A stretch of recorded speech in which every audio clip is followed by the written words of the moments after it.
BJP का दामन थाम सकते हैं। कांग्रेस महासचिव रहे मदन शर्मा ने पार्टी छोड़ दी है। इस पर ज्यादा जानकारी के साथ संवाददाता शब्बीर हमारे साथ जुड़ रहे हैं।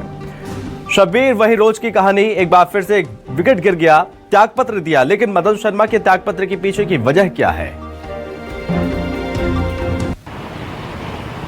देखिए, मदन शर्मा इस वक्त की बात की जाए तो कांग्रेस के महासचिव हैं और जो उनका त्यागपत्र दिया गया है, उन्होंने सिर्फ 2 लाइन का ही त्यागपत्र लिखा। पीसीसी चीफ जीतू पटवारी को यह त्यागपत्र भेजा गया और उसके अंदर बता दें आपको लिखा गया है, मैं मदन शर्मा प्रदेश महासचिव मध्य प्रदेश कांग्रेस कमेटी की प्राथमिक सदस्यता समेत कांग्रेस पार्टी के सभी पदों से इस्तीफा देता हूं, त्यागपत्र देता हूं। इसके अलावा उनकी तरफ से कारणों का जिक्र नहीं किया गया, लेकिन जो हमारे सोर्सेज बता रहे हैं उसमें साफ तौर पर यह पता चल रहा है कि पूर्व केंद्रीय मंत्री जो कांग्रेस के वरिष्ठ नेता हुआ करते थे वो बीजेपी में शामिल हो गए और मदन शर्मा सुरेश पचौरी के काफी करीबी माने जाते हैं और इसी के कारण वो अब कांग्रेस से बीजेपी में जाने वाले हैं, ये हमारे सोर्सेज बता रहे हैं। और 6 तारीख के दिन, क्योंकि बीजेपी की तरफ से ये पूरी रणनीति बना ली गई, पूरी तैयारी कर ली गई है कि 6 तारीख को जब बीजेपी का स्थापना दिवस है उस दिन बड़े पैमाने पर ज्वाइनिंग करवाई जाएगी। और बताया जा रहा है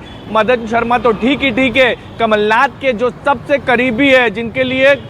दीपक सक्सेना ने सीट तक छोड़ दी थी कमलनाथ के लिए, वो भी बीजेपी का दामन कल थाम सकते हैं। यानी एक के बाद एक झटके पूरे मध्य प्रदेश में भी लग रहे हैं और इसके साथ साथ छिंदवाड़ा जो गढ़ कहा जाता था और ये कहा जाता था कि वहां पर बीजेपी के, चाहे हम विधायक की बात करें, महापौर की बात करें, परिषद की बात करें या फिर हम संसदीय की बात करें, कोई भी बीजेपी के पास नहीं है, वहां पर कोई भी चुनाव नहीं जीती है पिछले कई सालों से। लेकिन अब जिस तरीके से एक के बाद एक गढ़ जो है वहां पर कांग्रेस के गढ़ की नींव हिलती भी नजर आ रही है और इन्हीं सबके बीच मदन शर्मा ने भी इस्तीफा दिया है और जल्द वो भी बीजेपी का दामन थाम लेंगे। शब्बीर, मदन शर्मा को लेकर आपने कहा कि बीजेपी में शामिल हो सकते हैं, किसी बड़े नेता से उन्होंने बातचीत की है या 6 तारीख को ही ये भी सब शामिल होंगे, उसमें ही इनका नाम हो?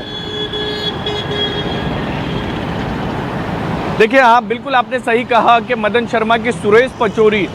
काफ़ी करीबी थे और हमने देखा है जब से सुरेश पचौरी बीजेपी में शामिल हुए, उनके करीबी शशांक भार्गव जो विदिशा से लंबे समय के बाद कांग्रेस वो सीट जीती थी 2018 में, 23 में जरूर हार गए थे शशांक भार्गव, लेकिन वो सुरेश पचौरी के सबसे ज़्यादा करीबी थे। तो उनकी तरफ से जब पूछा गया था कि आप क्यों शामिल हो रहे हैं कांग्रेस से बीजेपी के अंदर, तो उनकी तरफ से कहा गया था कि सुरेश पचौरी मेरे राजनीतिक गुरु हैं, वो बीजेपी में आ गए तो मैं भी चले जाऊंगा। तो मदन शर्मा जो है वो ग्वालियर चंबल से इलाके से आते हैं, लेकिन वो सुरेश पचौरी के सबसे करीबी माने जाते हैं ब्राह्मण नेताओं की बात की जाए तो मदन शर्मा इसी के कारण, जो हमारे सोर्सेज बता रहे हैं कि सुरेश पचौरी जो उनके नेता हैं वो बीजेपी में जा चुके हैं, इसी के कारण उन्होंने पार्टी से इस्तीफा दिया। लेकिन सोचने वाली बात यह है कि पीसीसी चीफ जीतू पटवारी को